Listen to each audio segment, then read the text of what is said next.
નમસ્કાર. આજે આપણે એક ખૂબ જ મહત્વના વિષય પર ઊંડાણપૂર્વક વાત કરવાના છીએ. આધ્યાત્મિક સાધકો માટે જે માર્ગદર્શન છે, ખાસ કરીને મુમુક્ષુ પ્રેરણાના કેટલાક અંશોમાંથી. આ સ્ત્રોતો આપણને એમ કે અહંકાર અને મમતા વચ્ચેનો ભેદ સમજવામાં મદદ કરે છે અને મુક્તિના માર્ગ પર કઈ રીતે આગળ વધવું એની પ્રેરણા આપે છે. મુખ્ય ભાર રહેશે તીવ્ર પ્રયાસ, સાચું દૃષ્ટિકોણ અને સાંસારિક મોહથી થોડું દૂર રહેવા પર. અને ચાલો શરૂ કરીએ. ચોક્કસ.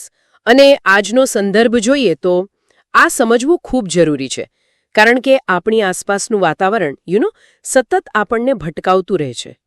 એટલે અહીં મુખ્ય ધ્યેય એ સમજવાનું છે કે આ બધાની વચ્ચે રહીને પણ યોગ્ય સમજણ અને પ્રયત્નથી આધ્યાત્મિક પ્રગતિ કઈ રીતે શક્ય બને. સ્ત્રોતો કહે છે કે રસ્તો કદાચ સહેલો નથી, પણ હા, પરિણામ ખૂબ જ શાંતિદાયક છે. બરાબર.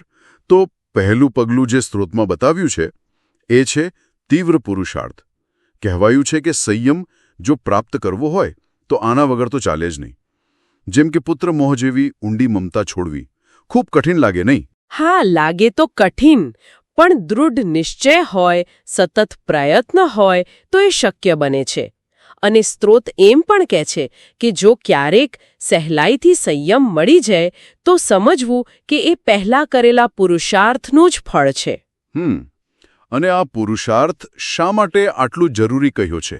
કારણ કે જુઓ, સ્ત્રોત સ્પષ્ટ કહે છે સાંસારિક મોહ, આસક્તિ આ બધું અંતે તો નુકસાન જ કરે છે.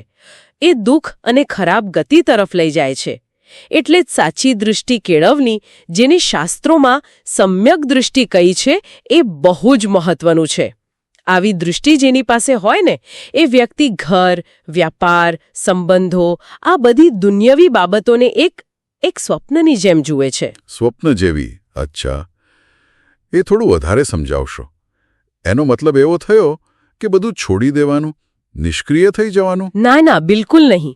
સ્વપ્ન જેવું જોવાનો અર્થ ઉદાસીનતા કે બેજવાબદારી નથી કરવાનો. જુઓ, જેમ સ્વપ્નમાં આપણે ક્યારેક રાજા હોઈએ, ક્યારેક ભિખારી, સુખ હોય, દુઃખ હોય, પણ જાગ્યા પછી એનો કોઈ ભાર રહેતો નથી, ખરું ને? હા, એ વાત સાચી. બસ એમ જ સમ્યક દૃષ્ટિ વ્યક્તિ દુન્યવી કાર્યો તો કરે છે, પોતાની ફરજો બજાવે છે, પણ એમાં અટવાતી નથી, રાગ દ્વેષ કે આસક્તિથી લેપાતી નથી. મુખ્ય વાત એ છે કે પોતાના ધર્મની નિંદા ન થાય એ રીતે અનાસક્ત ભાવે પોતાની જવાબદારી પૂરી કરીને પસાર થઈ જવું. ઓકે, સમજાયું. એટલે કર્તવ્ય કરવાનું, પણ એમાં ફસાવાનું નહીં. તો આ અનાસક્તિ કેળવવા માટે પુરુષાર્થ તો ખરો જ, પણ સાથે બીજું શું સમજવું પડે? અહીંયા બે બહુ જ મહત્વના શબ્દો આવે છે જે આપણી આખી આંતરિક સ્થિતિને અસર કરે છે: અહમ અને મમ, એટલે કે હું ભાવ અને મારું ભાવ. અને સ્ત્રોત કહે છે કે આ બંનેના પાછા બે પ્રકાર છે, એક જે આપણને ડૂબાડે અને બીજું જે આપણને તારે. ઓહો, રસપ્રદ. જે ડૂબાડે છે એ કયા પ્રકાર છે? એ છે અપ્રશસ્ત અહમ અને અપ્રશસ્ત મમ. અપ્રશસ્ત અહમ એટલે શું? કે આ જે શરીર છે ને, એ જ હું છું, બસ આટલી જ ઓળખણ, દેહમાં જ હું પણ. અને અપ્રશસ્ત મમ એટલે મારા ઘરના લોકો, મારી સંપત્તિ, મારું પદ, મારું માન, આ બધું મારું છે. આ જે માલિકી ભાવ છે, જે મમતા છે, એ અપ્રશસ્ત મમ. આ બંને ભાવો જીવને સંસારમાં કર્મબંધનમાં નાખે છે. બરાબર. શરીરને હું માનવું અને બાહ્ય વસ્તુઓને મારી માનવી, આ ડૂબાડનારું થયું. તો પછી તારનારું એટલે કે પ્રશસ્ત અહમ અને મમ, એ શું છે? હા, પ્રશસ્ત અહમ એટલે પોતાના શુદ્ધ આત્મ સ્વરૂપનું ભાન થવું. હું શરીર નથી, પણ એક ચૈતન્ય સ્વભાવી આત્મા છું, આવી જાગૃતિ. આ છે પ્રશસ્ત અહમ. અને પ્રશસ્ત મમ એટલે આત્માના જે સાચા ગુણો છે, જેમ કે જ્ઞાન, દર્શન, ચારિત્ર, સુખ, એના પ્રત્યે લગાવ થવો. એ ગુણો મારા છે, મારે એને પ્રગટ કરવાના છે, એવી ભાવના. આ છે પ્રશસ્ત મમ. આ બંને ભાવો આત્માને ઉપર ઉઠાવે છે, ઉન્નતિ તરફ લઈ જાય છે.